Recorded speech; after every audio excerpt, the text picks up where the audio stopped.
Good morning everyone. Welcome to PW only IAS. दोस्तों, आप सभी जानते होंगे कि यूक्रेन को आज़ादी मिली थी 1991 के अंदर। अब जब से यूक्रेन आज़ाद हुआ है ना, तब से कोई भी इंडियन प्राइम मिनिस्टर आज तक यूक्रेन विजिट पर नहीं गया। पर प्रधानमंत्री मोदी जी पहले प्रधानमंत्री हमारे इंडिया के ऐसे बन चुके हैं जिन्होंने यूक्रेन को विजिट किया हो। अब यहाँ पर यूक्रेन विजिट के ऊपर वो डेफिनेटली यूक्रेन प्रेसिडेंट जेलेंस्की जी के साथ मिले और यहाँ पर उन्होंने बहुत ही कैटेगरिकली मेंशन किया कि हम न्यूट्रल नहीं है। ये जो दुनिया बात करी है ना कि इंडिया न्यूट्रल है, नहीं, बिल्कुल भी नहीं। यहाँ पर साइड चूज करनी थी एंड इंडिया ने जो साइड चूज करी है वो साइड है शांति की साइड, यानी कि we are on the side of peace. साथ ही साथ यहाँ पर दोनों देशों की जो मुलाकात थी, इसके अंदर ही बहुत सारे प्रोजेक्ट्स के रिगार्डिंग यहाँ पर दोनों के बीच में सहमति बनी। इसके अलावा agriculture, cultural cooperation, drug regulation के रिगार्डिंग बहुत सारे यहाँ पे समझौते भी हमें यहाँ पे देखने को मिले हैं। तो डेफिनेटली दोनों देशों ने ये माना है कि आपस में जो बातचीत थी बहुत ही ओपन एंड कंस्ट्रक्टिव थी एंड हम आगे फ्यूचर में एक्सपेक्ट करेंगे कि दोनों देशों के रिश्ते और भी बढ़िया होते रहेंगे। इसके साथ ही देखो, सेबी के द्वारा ना अनिल अंबानी जी और 24 और लोगों को यहाँ पे बैन कर दिया गया है। दरअसल में ऐसा बताया जा रहा है कि ये जो लोग थे ये इन्वॉल्व थे फ्रॉडलेंट स्कीम्स के अंदर, जहां पर लोन्स को डिसबर्स किया जाता था एंड जो रिलायंस होम फाइनेंस लिमिटेड है ना, उसके फाइनेंशियल्स को, उनके फाइनेंसिस को खत्म किया जाता, उसके अरोड किया जाता, यानी कि पैसे का घोटाला यहाँ पे हमें देखने को मिला है। तो 25 करोड़ यहाँ पर इनके ऊपर फाइन लगाया गया है। उसके साथ ही साथ बाकी और एंटिटीज को अगर हम मिला दें तो लगभग 625 करोड़ का यहाँ पे फाइन, बहुत बड़ा फाइन यहाँ पे सेबी के द्वारा लगाया गया है। दोस्तों, डेट है आज की 24 अगस्त 2024 एंड आप सभी का स्वागत है आज के प्रीलिम बूस्टर न्यूज डिस्कशन के अंदर। पहला दोस्तों जो हम टॉपिक डिस्कस करेंगे that is with regards to global finance central banker report card. देखो, जब आप छोटे थे तब आपका भी रिपोर्ट कार्ड आता होगा, है ना, आपको भी कुछ ना कुछ या तो आपके मार्क्स आते होंगे या फिर आपको ग्रेड्स आती होंगी, ए बी इस तरह से, है ना। तो उसी तरह से जैसे आपका रिपोर्ट कार्ड था, वैसे ही दुनिया भर में क्या होते हैं, सेंट्रल बैंक्स होते हैं। जैसे इंडिया का कौन है, आरबीआई, ऐसे दुनिया भर में और भी सेंट्रल बैंक्स हैं हर पर्टिकुलर कंट्री के, है कि नहीं। और इनको कौन चलाते हैं, जैसे हमारे यहाँ पे गवर्नर साहब हैं शक्तिकांता दास जी, ऐसे ही हर किसी सेंट्रल बैंक का अपना अपना जो भी गवर्नर या जो भी सेंट्रल बैंकर होता है वो सब देखने को मिलते हैं। अब इनके भी रिपोर्ट कार्ड बनाए जाते हैं। अब आप पूछेंगे इनके रिपोर्ट कार्ड किस बेसिस के ऊपर। देखो, आरबीआई का या जो सेंट्रल बैंक का काम क्या होता है, इनका काम यही तो होता है कि भाई इन्फ्लेशन कंट्रोल में रहे, इकोनॉमिक ग्रोथ हो, करेंसी स्टेबिलिटी रहे and interest rate properly manage रहे, राइट। इस तरह के कुछ कुछ पैरामीटर्स देखे जाते हैं। उस हिसाब से इन सब का रिपोर्ट कार्ड बनता है कि भाई कौन से सेंट्रल बैंकर ने बढ़िया काम किया। तो भाई ऐसी बात है कि हमारे जो आरबीआई गवर्नर है शक्तिकांता दास जी, इनकी रेटिंग आई है बहुत ही जबरदस्त। ए प्लस रेटिंग इनको यहाँ पे मिली है और ये लगातार दूसरी बार मिली है। पिछले साल भी इनको ए प्लस रेटिंग मिली थी, इस साल भी इनको ए प्लस रेटिंग ही मिली है। दरअसल में अगर मैं बात करूँ रेटिंग की, तो रेटिंग में ना ए से लेकर एफ के बीच में हो सकती है।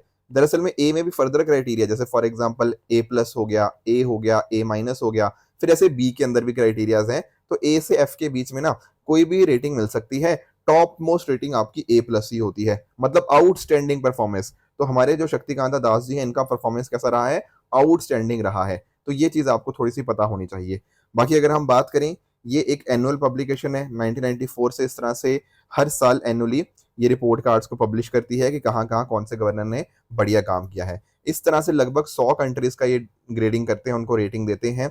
Plus at the same time European union हो गया, ईस्टर्न कैरेबियन सेंट्रल बैंक हो गया, bank of central African states हो गया, central bank of western African state, ये सब भी यहाँ पे इंक्लूड किए जाते हैं। तो जो लोग अच्छा काम करते हैं, अपने बाकी ग्लोबल काउंटर पार्ट्स को बीट करते हैं, वो हमें देखने को मिल जाता है। तो ध्यान में रखने वाली बात यह है कि ए प्लस रेटिंग सिर्फ शक्तिकांत दास जी को नहीं मिली, उनके साथ ही साथ डेनमार्क के जो क्रिश्चियन केटल थॉमसन और साथ साथ स्विट्जरलैंड के थॉमसन जॉर्डन, इनको भी यहाँ पे ए प्लस रेटिंग मिली है। तो 3 लोगों को सबसे टॉप मोस्ट रेटिंग मिली है, जिनमें से एक हमारे शक्तिकांता दास जी भी हैं। अब आपके दिमाग में आएगा आखिर ये रेटिंग देने वाले हैं कौन, इतने बड़ी जो रेटिंग दिए जा रहे हैं। देखो, दरअसल में ना एक मैगजीन है, मैगजीन का नाम क्या है, global finance. Are you getting this point. ये जो नाम है ना global finance central bank report card, ये ग्लोबल फाइनेंस का मतलब और कुछ नहीं, ये एक मैगजीन की ही बात कर रहे हैं। इस पर्टिकुलर मैगजीन को 1987 के अंदर फाउंड किया गया था और एक्चुअल में ना ये मैगजीन जो है इसकी क्रेडिबिलिटी बहुत ज्यादा है। देखो, रिपोर्ट्स तो आती रहती हैं, पर कुछ एक ऐसी चीजें होती हैं जिनके ऊपर लोगों को एक्चुअली विश्वास होता है। तो ये मैगजीन के ऊपर लोगों को काफी ज्यादा विश्वास है कि अगर ये कोई अवार्ड दे रही है ना, तो कहीं ना कहीं कुछ सोच के, कुछ समझ के, कुछ देख कर ही दे रही है। ऐसा नहीं कि अपने खास बंदों को दे दिया, नहीं, राइट। तो ये बात आपको यहाँ पे ग्लोबल फाइनेंस के बारे में पता होनी चाहिए। अगला दोस्तों हमारा जो टॉपिक है वो एक वॉल्केनो के रिगार्डिंग है जिसका नाम आप यहाँ पे पढ़ पाओगे, शिवलिच वॉल्केनो। अब इसकी ना पहली बात तो लोकेशन हमें समझना थोड़ा सा इंपॉर्टेंट हो जाता है। इस पर्टिकुलर चीज को समझने के लिए हमें ना यहाँ पर जो कामचातका रीजन है रशिया का, वहां पर जाना पड़ेगा। अब कामचातका पेनिनसुला के बारे में आप लोग पढ़ते भी होंगे अपनी ज्योग्राफी के अंदर, राइट। ये जो मार्कडोला रीजन है ना, मैं इसकी बात कर रहा हूँ। इसको अगर आप थोड़ा जूम इन करोगे ना, तो जूम करने के बाद आपको यहाँ पर ये जो एरिया है ये आपको देखने को मिलेगा। और यहीं पर जो वॉल्केनो है वो हमें रिसेंटली अरप्ट होता हुआ देखने को मिला है। दरअसल में क्या हुआ है, यहाँ पर अभी आपको 7 मैग्नीट्यूड का आपको अर्थक्वेक देखने को मिल जाएगा, जिस वजह से ये सारा इशू हमें देखने को मिला है। बाकी अगर आप थोड़े इस कामचातका पेनिनसुला की बात करो तो यहाँ पर आपको वेस्टर्न साइड के अंदर सी ऑफ ऑक्सोक देखने को मिल जाएगा, एंड साथ ही साथ आपको ईस्टर्न साइड की तरफ यहाँ पर आपका जो पूरा रीजन है ना, this is what Pacific ocean आपको देखने को मिल जाता है। तो थोड़ा सा लोकेशन आपको डेफिनेटली इसकी पता होनी चाहिए। बाकी देखो, जो मैं बात कर रहा था इस पर्टिकुलर वॉल्केनो की, ये अपने आप में क्या है, ये अपने आप में आपका स्ट्रेटो वॉल्केनो देखने को मिल जाएगा। दरअसल में स्ट्रेटो वॉल्केनो में आपको इस तरह की स्टीप स्लोप्स आपको देखने को मिलती हैं, जैसा कि आप पिक्चर में देख पा रहे होंगे।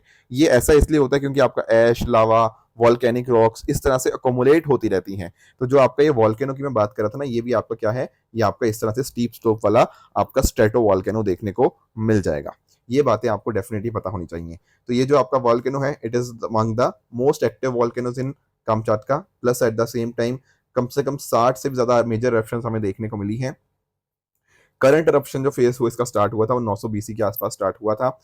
एंड बाकी आप नोटिस कर पाओगे, इससे कहीं ना कहीं जो वॉल्केनिक ऐश रिलीज होती है वो कहीं ना कहीं एयर ट्रैफिक को और बाकी और पार्ट्स को यहाँ पे इम्पैक्ट करती है। थोड़ा सा इस पेनिनसुला की देखने की बात करें तो आप नोटिस कर चुके हो उसकी लोकेशन के बारे में। अब आपको यहाँ पे एक चीज इंपॉर्टेंट समझनी है कि ये जो पेनिनसुला है ना, यहाँ पर आपको वैली ऑफ गीजर्स देखने को मिल जाएगा, जो कि अपने आप में एक यूनेस्को वर्ल्ड हेरिटेज साइट भी है। दरअसल में इस तरह से ना यहाँ पे लोग घूमने जाते हैं वैली ऑफ गीजर्स के अंदर। वैली ऑफ गीजर जैसा आप पिक्चर के अंदर देख भी पा रहे होंगे ना, जैसे आपको हिमाचल वगैरह में भी या कुछ और उत्तराखंड के रीजन में भी, जैसे आपका हिमाचल में आपको मणिकरण वगैरह देखने को मिल जाएगा। उसी तरह से यहाँ पे बहुत मैसिव लेवल के ऊपर आपको ना वाटर का डिस्चार्ज, आपको स्टीम का डिस्चार्ज होता हुआ देखने को मिल जाएगा।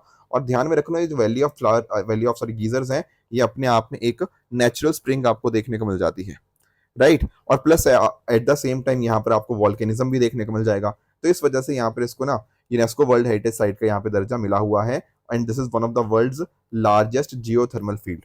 साथ ही साथ कामचाटका की बात करें तो यहाँ पर बायोडाइवर्सिटी आपको खूब देखने को मिलती है, जैसे आपको टुंड्रा लैंडस्केप देखने को मिल जाएगी, कॉनिफरस फॉरेस्ट आपको देखने को मिल जाते हैं, प्लस साथ ही साथ यहाँ पर आपको ब्राउन बियर पॉपुलेशन अच्छी खासी देखने को मिल जाती है। तो ये पूरे रीजन में अच्छी खासी आपको वॉल्केनिक एक्टिविटी देखने को मिल जाती है, जैसे लगभग 160 वॉल्केनोज आपको इस पूरे रीजन में देखने को मिल जाएंगे। कुछ एग्जाम्पल्स और भी आप देख पाओगे, राइट। ये सब भी आपके इसी कोन शेप वॉल्केनिक एक्टिविटी की वजह से ये फॉर्मेशन हुई है। अगला हमारा टॉपिक है वैक्सीन डिराइव्ड पोलियो वायरस। देखो, वैक्सीन आप सब लोग समझते होंगे, वैक्सीन का अर्थ तो आप लोगों ने बहुत सारी चीजों के लिए वैक्सीन लगवाई भी होगी। अब वैक्सीन के अंदर होता क्या है, वैक्सीन के अंदर या तो देखो आपका जो आपका, अगर मैं वायरस के रिगार्डिंग बात कर रहा हूँ तो लेट्स से अगर या तो उस वायरस का आपका वीकेंड फॉर्म होगा या फिर उसका inactivated form, right, dead virus basically उसके अंदर डाला जाता है। कोशिश वैक्सीन के माध्यम से ये होती है कि आपको अंदर जब वो पर्टिकुलर फॉरेन एलिमेंट जाए तो कहीं ना कहीं आपकी ना बॉडी उस पर्टिकुलर चीज को आइडेंटिफाई कर ले। अब क्योंकि ये वैक्सीन है, यहाँ पर वीकेंड फॉर्म में वो चीज प्रोवाइड करी गई है आपको, तो आपकी बॉडी ना रेडी हो जाती है कि अगर नेक्स्ट टाइम मान लो, अगर मैं वायरस की बात कर रहा हूँ, मान लो अगली बार जब वो वायरस आएगा तो आपकी बॉडी के पास ऑलरेडी उस चीज की कॉपी पड़ी होगी, तो बहुत आराम से एंटीबॉडीज के माध्यम से आप उस चीज को टैकल कर लोगे, है ना। यही पूरा वैक्सीन का प्रोसेस होता है, बिल्कुल सही बात है। पर कई बार ऐसा भी हो सकता है कि वैक्सीन की वजह से ही आपको कोई बीमारी लग जाए। आप पूछेंगे ऐसा क्यों, वैक्सीन का पर्पस तो ये था ना उस बीमारी से बचाना, तो वैक्सीन की वजह से बीमारी कैसे लग सकती है। होता दरअसल में क्या है ना, कि या तो देखो, जैसे फॉर एग्जाम्पल है तो इन दी एंड क्या है, इस वैक्सीन के अंदर आपको वायरस का वीकेंड फॉर्म ही देखने को मिलेगा। तो देयर इज अ पॉसिबिलिटी कि ये जो वायरस है ये कहीं ना कहीं विद इन टाइम या एक दूसरे लोगों के माध्यम से ये म्यूटेट होने लग जाए। म्यूटेट मतलब इसके अंदर वेरिएशन आने लग जाए, इसके अंदर चेंजेस आने लग जाए। अकॉर्डिंगली क्या होगा, फिर हो सकता है उस वायरस की जो वायरस का इफेक्ट था एक बॉडी के ऊपर वो बहुत ज्यादा इंक्रीज हो जाए। वैक्सीन का पर्पस तो बस इतना था कि हमारी बॉडी को ना उसकी कॉपी मिल जाए। पर कई बार ऐसा होता है, रेयर केसेस, बहुत रेयर केसेस के अंदर ऐसा होता है कि जो वायरस होता है लेट से वो म्यूटेट हो जाए एंड कहीं ना कहीं वो डिजीज कॉज करने लग जाए। अब ऐसा ही एक केस देखा गया मेघालय के अंदर, जहां पर 1-2 साल की बच्ची को यहाँ पे उसकी पॉजिटिव आई है वो पोलियो के लिए, इसने काफ़ी ज़्यादा कंसर्न रेज़ कर दिया है। और ये क्या है? इसी को बोलते हैं वैक्सीन डिराइव्ड पोलियो वायरस, की वैक्सीन की वजह से आपको पोलियो हो रहा है। तो बहुत ही अपने आप में रेयर कंडीशन होती है, पर हो जाती है कभी-कभी, मतलब ऐसा कि केस हमें देखने को मिल जाएगा। यहाँ पर ओरियो पोलियो वैक्सीन आप समझते होंगे, जैसे आपको 2 बूंद ज़िंदगी की यहाँ पे पिलाई जाती थी, राइट? ये उन केसेस में ज़्यादा होता है जहाँ पर लेट्स से इम्यूनाइज़ेशन काफ़ी कम होता है, या फिर जो लोग होते हैं उनकी इम्यूनिटी अच्छी नहीं होती, इम्यूनो कॉम्प्रोमाइज़्ड होते हैं, या फिर पूरा सैनिटेशन एंड हाइजीन होता है, वहाँ पर केस ऐसा होना ज़्यादा प्रोबेबल देखने को मिल जाता है। डब्ल्यूएचओ की बात करें, तो अगर मान लो कम से कम ऐसे हमें 2 डिफरेंट सोर्सेज़ से एंड कम से कम 2 महीने अपार्ट यहाँ पर अगर हमें ऐसे केसेस देखने को मिलते हैं, तो वहाँ पर हम कह सकते हैं कि यहाँ पर वैक्सीन की वजह से ये चीज़ हो रही है। तो पोलियो वायरस की अगर हम बात करें, तो पोलियो वायरस आपके एंटेरोवायरस होते हैं, जो कि फीकल ओरल रूट के माध्यम से मेजरली ट्रांसमिट होते हैं। फीकल ओरल रूट दरअसल में होता है जब कोई इन्फेक्टेड पर्सन की फीकिस की वजह से यहाँ पर ट्रांसमिशन होता है, चाहे मतलब दूसरे पर्सन तक, उसको बोला जाता है। साथ में अगर हम बात करें, तो ये आपके सीएनएस सेंट्रल नर्वस सिस्टम को इन्वेड कर सकता है, एंड ये काफ़ी तेज़ी से मल्टीप्लाई करता है आपके, जब मैं बात करता हूँ पोलियो वायरस की। पोलियो ज़्यादातर जो आपके 5 साल के बच्चे या उनसे कम आयु वाले बच्चे होते हैं, उनको ज़्यादा इम्पैक्ट करता है। इससे मसल वीकनेस हो गया, कई बार किसी बॉडी का पार्ट का वर्क करना ही बंद हो जाता है, परमानेंट डिसेबिलिटी हो जाती है, या कई बार बच्चों की डेथ भी हमें यहाँ पे देखने को मिल जाती है। ऐसा बताया जाता है कि अगर हम नंबर्स की बात करें, तो यूनिसेफ और आपका इंडिया पोलियो लर्निंग एक्सचेंज के माध्यम से ये बताया जाता है कि जितने लोग पैरालाइज होते हैं ना, उनमें से 5 से 10% की डेथ हो जाती है जब उनके जो ब्रीथिंग मसल्स हैं वो पूरी तरह से इमोबिलाइज हो जाते हैं। इंपॉर्टेंट बात ध्यान में ये रखनी है कि पोलियो का कोई भी इलाज नहीं है, पर हमारे पास काफ़ी इफेक्टिव वैक्सीन हमें देखने को मिल जाती हैं, जो कि हमें इस चीज़ से प्रोटेक्ट करती हैं। दरअसल में भारत की बात करें ना, तो भारत में 2014 के अंदर ही हमने पोलियो को एरेडिकेट कर दिया था यहाँ से, राइट? पोलियो फ्री हम हो चुके थे। ये बातें भी आपको यहाँ पे पता होनी चाहिए। थोड़ा-सा अगर मैं बात करूँ पोलियो वैक्सीन की, तो आप जानते होंगे सर जॉनस साल्क के बारे में। ये अपने आप में बहुत इंपॉर्टेंट पर्सन है, ठीक है ना? बहुत इनका कंट्रीब्यूशन रहा है मेडिसिन फील्ड के अंदर। तो अर्ली 1950s के अंदर इन्होंने यहाँ पे सक्सेसफुल पोलियो वैक्सीन पहली बार यहाँ पे बनाई। साथ ही साथ इन्होंने मेथड यूज़ किया था, उसमें यही था कि कैसे नॉन नर्व सेल्स के अंदर वायरस को कल्टीवेट कर पाएँ। दरअसल में जो तरीका था ये वाला, ये जॉन एफ एंडर्स जी के द्वारा यहाँ पे बनाया गया था। उसी तरीके को इन्होंने यूज़ किया पोलियो की वैक्सीन को जनरेट करने के लिए। बाकी आप नोटिस कर पाओगे, जो 3 तरह के पोलियो वायरस होते हैं, उनके अगेंस्ट आपकी इनएक्टिवेटेड पोलियो वायरस काम कर जाती है। इनएक्टिवेटेड का मीनिंग आप समझ गए होंगे कि यहाँ पर लाइव वायरस तो होता नहीं है, पर और साथ-साथ एक डिज़ीज़ को भी कॉज़ नहीं कर सकता। ये पोलियो डिज़ीज़ से डेफिनिटली बचाता है, पर उसका ट्रांसमिशन नहीं रोक पाता वायरस का। इसके अलावा अगर हम बात करें, ठीक है ना, एक आपकी इनएक्टिवेटेड पोलियो वायरस के साथ-साथ एक आपकी ओरल पोलियो वैक्सीन भी आपको देखने को मिल जाती है। ओरल का मतलब वही होता है जो आपकी 2 बूंद ज़िंदगी की जो हम बात कर रहा था, तो दैट इज़ आपकी ओरल पोलियो वैक्सीन। तो ओरल पोलियो वैक्सीन को थोड़ा-सा ज़्यादा प्रेफ़र किया जाता है, बिकॉज़ इसको एडमिनिस्टर करना काफ़ी आसान होता है, एंड कहीं न कहीं उतना खर्च भी यहाँ पर नहीं आता। प्लस आईपीवी आपका लेस पोटेंट वैक्सीन है। ठीक है? तो ये बातें तो हमें यहाँ पे पता ही होनी चाहिए। बाकी जैसे आपको बताया कि वैक्सीन की वजह से भी कई बार आपको ये चीज़ देखने को मिल जाती है, आपको डिज़ीज़ कॉज़ हो जाती है, जिसको हम क्या बोलते हैं, vaccine drive polio virus. Next हमारा दोस्तों टॉपिक है आईसीजीएस सुजोए के नाम से। आईसीजीएस का मतलब क्या है? यहाँ पर इंडियन कोस्ट गार्ड के साथ यहाँ पे संबंधित है। मैंने पिछले दिनों के अंदर ना आपको इंडियन कोस्ट गार्ड के बारे में काफ़ी डिटेल में समझाया भी था।